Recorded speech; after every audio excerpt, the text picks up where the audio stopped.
Protektor umano ng sinalakay na isabong sa Talisay, Negros Occidental ang isang police major na naka-assign sa Criminal Investigation and Detection Group o CIDG. Ayon sa pulisya, tauhan ng negosyanteng si Atong ang sangkot na pulis. Wala pa silang pahayag. May unang balita si June Veneracion.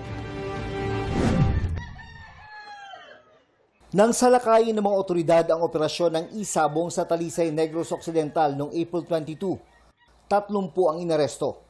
Sabit ang isang police major na naka-assign sa CIDG o Criminal Investigation and Detection Group dahil sa impormasyong siya umano ang protektor ng isabong. Kinilala ni Interior and Local Government Secretary John Vic Rimulya ang opisyal na si Police Major Edgar Tonico.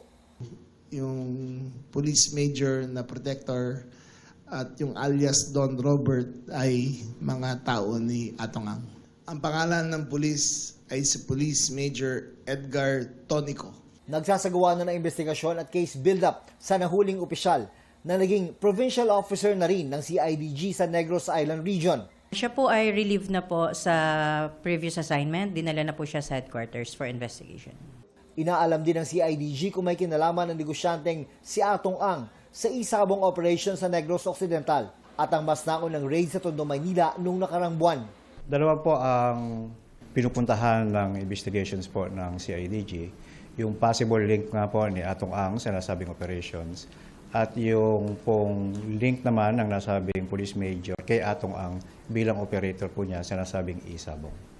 Na-recover naman sa operasyon ang mga electronic device at napakaraming manok na panabong, buhay at patay. Meron po dyan na 6 na laban sa loob ng isang oras. Doon po sa recovery ng ating pong CIDG, nakakuha po sila ng 300 na patay na manok. Wala pang pahayag ang mga nahuli sa operasyon sa Negros Occidental.